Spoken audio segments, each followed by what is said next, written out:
In 1987, the Roswell Chamber of Commerce named me Businessman of the Year.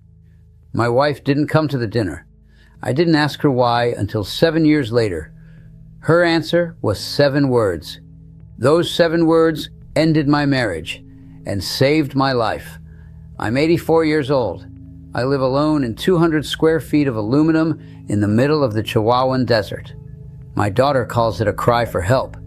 I call it the first honest decision I made in 35 years. I started a construction supply company in 1961. $800 and a handshake from a man named Roy Kettner. Roy believed in me when he had no good reason to. By 1975, we had 40 employees. By 1983, 140.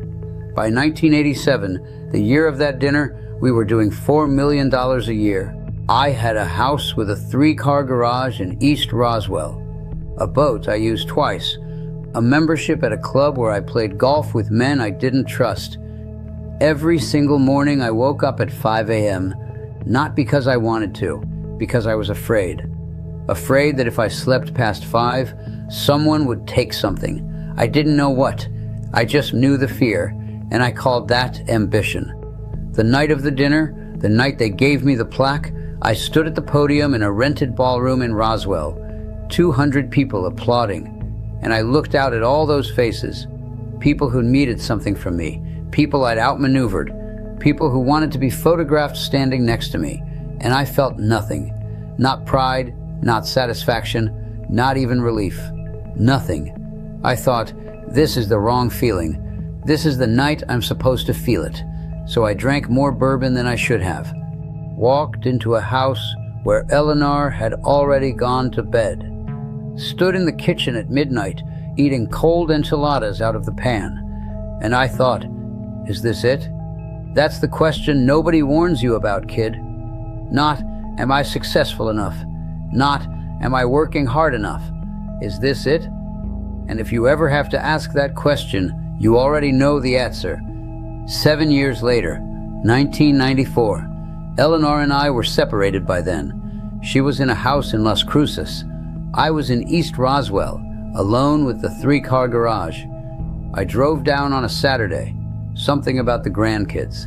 We sat at her kitchen table, and I asked her finally, why didn't you come to that dinner, the chamber dinner, in '87? She looked at me for a long time, the way she always did when she was deciding whether I deserved an honest answer. And then she said, Harlan, I didn't know anyone at that dinner, including you. 7 words. I didn't know anyone at that dinner, including you.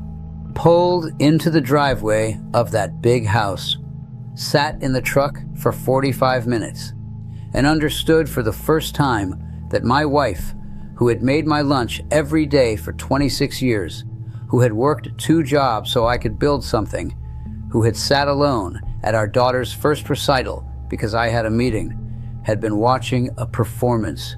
Not a marriage, a performance. And so had I. Here's the thing about ambition that nobody tells you. It starts honest. It starts as something real, a genuine hunger to build, to prove, to make something from nothing. That hunger is not the problem. That hunger is good.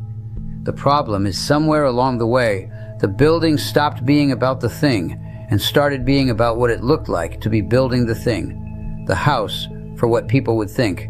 The watch, for what people would think. The club membership, for what people would think.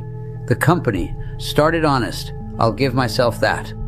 But somewhere around 1978, it stopped being about construction supply and started being about Harlan Earl Mackay being the kind of man who runs a construction supply company. You understand the difference? I was performing a life, not living one. And the audience I was performing for, those 200 people in that rented ballroom, they didn't love me.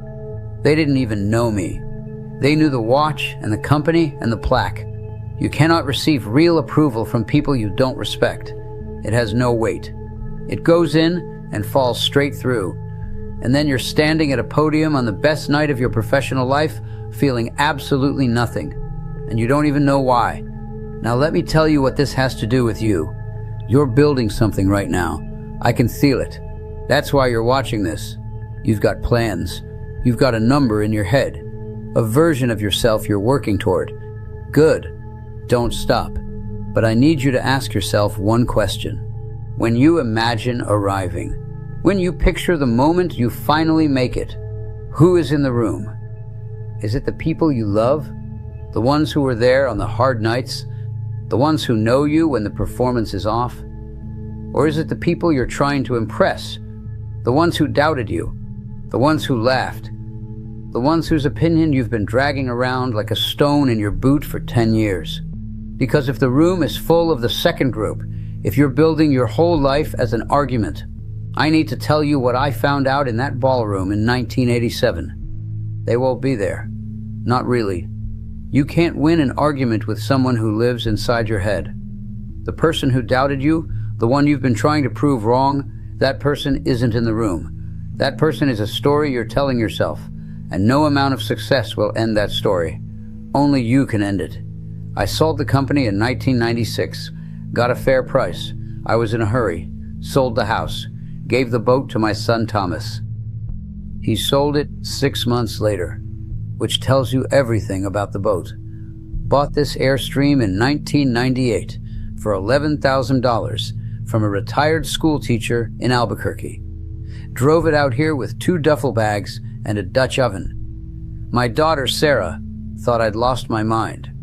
My son called it a breakdown. My old partner Roy Jr. sent me a letter, said I was throwing my life away. I wrote him back one line. Roy, I'm not throwing my life away. I'm finally picking it up. The first morning out here, no alarm, no meeting, no performance. I made coffee on the propane burner. Sat in a camp chair outside. Watched the sun come up over the desert flats. A hawk working the thermals above the scrub. Wind moving through the brush. Nobody watching. Nobody needing anything from me. Nobody to perform for. And I cried. Not sad crying, the other kind. The kind that comes when something clenched for 35 years finally lets go. I was 61 years old, and it was the first morning of my actual life. Eleanor died in 2009. Pancreatic cancer. 6 weeks from diagnosis to gone. I was with her every day. The last coherent thing she said, she took my hand and said, "You finally figured it out, old man." She meant the desert. She meant the Airstream. She meant the fact that I had stopped performing and started being. I would have traded all of it. The company, the plaque, the $4 million for 10 more years with her. But that's not how it works. You don't get to renegotiate time. You only get to spend it. Here's your assignment. Tonight, write down the 3 biggest things you're working toward right now. 3 goals, 3 ambitions, 3 versions of arrival. And next to each one, write down who you're building it for. Not the noble answer, not the answer you'd say out loud. If the answer is yourself, your real self, not your performing self, if it's your family, your people, the ones who will still be there when the room empties, then keep going. Don't stop. The world needs you to finish it. But if even one of those 3 things is for someone in your head who doubted you, someone you're still trying to prove something to, stop. Not forever. Just long enough to ask, when I finally prove it to them, will it matter? I proved it. I had the plaque and the watch in the 3-car garage. I stood at the podium with 200 people applauding. I felt nothing. Don't build your life as an argument. Build it as a home. Build it for the people who will still be at the table when the applause stops and the room empties, and it's just you and the coffee going cold. That's the only audience that ever mattered. I learned that in a kitchen in Las Cruces in 1994. It cost me 30 years to earn that lesson. You can have it for free. And I mean that in every sense of the word. Go home.